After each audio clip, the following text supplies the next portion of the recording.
कुत्तों के कान अब बचाएंगे इसराइली फ़ौजियों की जान। जी हाँ, यहूदी फ़ौजियों की हिफाजत की जिम्मेदारी कुत्तों के सुपुर्द कर दी गई है। ऐसा क्यों किया गया है, ये मैं आपको बताता हूँ। मेरा नाम अज़हर अली ख़ान है और आप देख रहे हैं आज की बात। लबनान में इतनी मार पड़ी है इसराइली फ़ौजियों को और उनके इतने फ़ौजी मर चुके हैं, हलाक किए जा चुके हैं कि उसके बाद अब इसराइली फ़ौज ने कुत्तों को हायर करने का फ़ैसला किया है। कुत्तों की खिदमत ली जाएंगी, कुत्ते इसराइली फ़ौजियों के साथ चलेंगे, उनकी हिफाजत करेंगे, देखेंगे और दुश्मन को देखेंगे भी और ख़तरे की बू सूंघने के बाद उनको बताएंगे कि मौत तुम्हारे सर पे मंडला रही है, यहाँ से भाग जाओ। हुआ ये है कि लबनान में जब इसराइली फ़ौज आई है तो उसने जनूबी लबनान को रोनना शुरू कर दिया। बहुत तेज़ी से वहाँ आगे बढ़ते गए। उन्होंने बुलडोज़र्स के ज़रिए तमाम इंफ्रास्ट्रक्चर गिरा दिया, गोलियाँ मार मार कर और बम मार मार कर वहाँ पे मुनज़्ज़म नस्लकुशी की, खून बहाया मुसलमानों का। और उसके बाद वो आगे बढ़ते चले गए इस हद तक कि अब हिज़्बुल्लाह ने को ज़रूरत पड़ गई कि उनको बैरूत पहुंचने से पहले ब्रेक लगाना थे।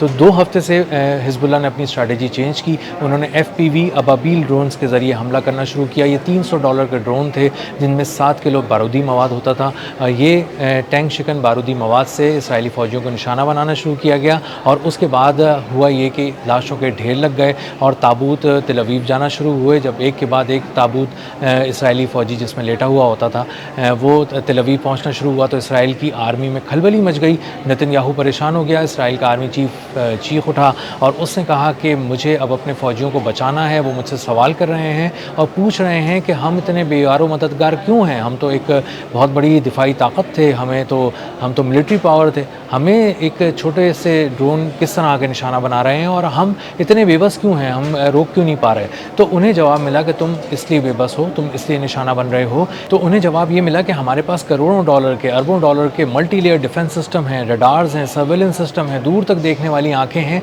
सुनने वाले कान हैं। लेकिन मसला ये है कि हिज़्बुल्लाह जो टेक्नोलॉजी इस्तेमाल कर रही है वो बहुत ही सादा है। पता नहीं किस दौर की, पुराने दौर की टेक्नोलॉजी इस्तेमाल कर रही है कि जिसमें उनके पास कोई ऐसी जैमिंग की ही नहीं जा सकती उनके ड्रोन में, क्योंकि उसमें कोई टेक्नोलॉजी नहीं है। वो तो एक तार से बंधे हुए ड्रोन है, एक ऑप्टिक फाइबर केबल के ज़रिए जुड़े हुए ड्रोन हैं जो उड़ते हुए आते हैं और वो 8 किलो के टोटल वो ड्रोन्स हैं जिसमें 7 किलो एंटी टैंक बारूदी मवाद है।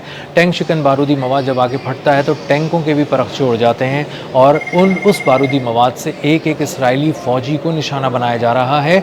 इसका मतलब ये है कि जो उसके चीथड़े हैं वो दूर तक उड़कर जाते हैं और जो उसके साथी देखते हैं अपने साथी को मरते हुए वो इंतहाई हैरत का शिकार हो जाते हैं, सदमे का शिकार हो जाते हैं, उनके होश उड़ जाते हैं और उनको लगता है कि अब अगली मौत उनकी है और जब मौत उनको इस तरह आकर दबोचेगी तो उनके भी परखचे उड़ जाएंगे। इसके बाद वो अब डर गए, छुप गए, कमरों में छुपे रहे, छावनियों में छुपे रहे, टैंकों के अंदर छुपने की कोशिश की, लेकिन टैंकों से वो कभी तो बाहर आते। इसलिए जब वो दरवाज़ा खोल के बाहर आते हैं तो पता चलता है कि एक ड्रोन दरख्त की ओट में या दीवार की ओट में उनका इंतज़ार कर रहा था और जैसे ही उन्होंने दरवाज़ा खोला टैंक का या अपनी फौलादी चादर वाली गाड़ियों का तो उसके बाद ड्रोन अंदर घुसा और उसने एक धमाके से अपने आप को तबाह कर लिया। और वो धमाका 7 किलो बारूदी मवाद का था जो बिल्कुल चेहरे के पास, सर के पास, दिल के पास आके फट रहा है और उसके बाद मौत तो यकीनी है ही, परखचे उड़ना भी यकीनी है। और इसराइली फ़ौज इसीलिए उसको ब्रेक लग गया। दिन के वक्त वो लोग निकल नहीं रहे थे क्योंकि उन पर ड्रोन हमले बहुत ज़्यादा हो गए थे, तो उन्होंने सोचा कि हम रात में निकलने की कोशिश करते हैं। जब वो रात में निकलते थे तो उनको एक भिन-भिनाती हुई आवाज़ आती थी और पता चलता था कि थर्मल कैमरों के ज़रिए रात के अंधेरे में भी इसराइली फ़ौजियों को देखा जा रहा है और हिज़्बुल्लाह अब उन पर अटैक कर रही है। तो जैसे ही वो देखते थे वो ड्रोन एक सिम्त से आता था और उनको निशाना बनाता था, एक ज़बरदस्त धमाका होता था और लाशों के ढेर लग जाते थे इसराइली फ़ौजियों के। तो इसराइली फ़ौजियों ने दिन की रोशनी में तो निकलना छोड़ ही दिया था, रात की तारीकी का फ़ायदा उठाना भी छोड़ दिया और घर बैठने में ही, छावनी में बैठने में ही अब आफियत जानी।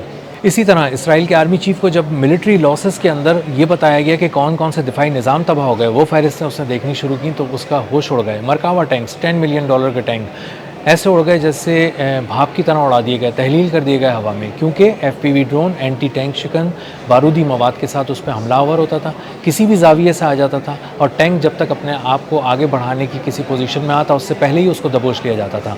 टैंक के साथ खड़े फ़ौजी जो 3, 4, 5 फ़ौजी होते हैं वो मुफ्त में मारे जाते थे और यही हो रहा था उनके आयरन डोम के साथ। आयरन डोम सिस्टम जो उनका एक बहुत ही ऐसा दिफाई निज़ाम है जिस पे इसराइल बहुत ज़्यादा गुरूर किया करता था, ईरान ने उसको बैलिस्टिक बैलिस्टिक और हाइपरसोनिक मिसाइलों से निशाना बनाया और उसको तबाह किया।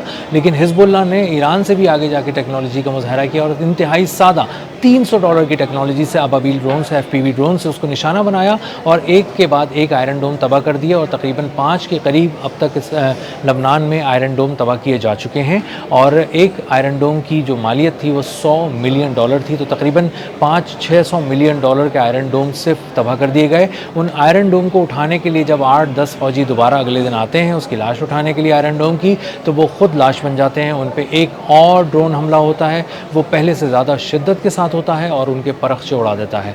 इसी तरह जब नॉर्दर्न इसराइल, शुमाली इसराइल का जब इंतखाब किया हिजबुल्लाह ने, तो कहा कि अब लबनान के बजाय लबनान के साथ साथ अब हम इसराइल के अंदर घुसकर भी जवाब देंगे, ताकि नेतन्याहू को पता चल सके कि हमारी जो दस्तरस है वो सेंट्रल इसराइल तक पहुंचने वाली है नॉर्दर्न इसराइल के रास्ते। तो उन्होंने शुमाली इसराइल को इस हद तक निशाना बनाया क्रूज़ मिसाइल से और FPV अबाबील ड्रोन से कि उनका जो पूरा एक शुमाली इसराइल था वो तबाही का मंजर पेश करने लगा। बिल्कुल उसी तरह जिस तरह सेंट्रल तेल अवीव जो था वो मार्च में तबाही का मंजर पेश कर रहा था। हर तरफ आग लगी हुई थी, तबाही थी, स्कूल बंद हो गए थे, सायरन बज रहे थे, लोग भाग रहे थे और किसी तरह भी शेल्टर्स में घुस रहे थे, बंकर्स में छुप रहे थे। बिल्कुल इसी तरह लोग शुमाली इसराइल में भाग भाग के अपनी जानें बचा रहे थे। और इसके बाद कुछ क्रूज़ मिसाइल्स उन्होंने दागे सेंट्रल इसराइल की तरफ, और जो इसराइल के दिल में आके गिरे।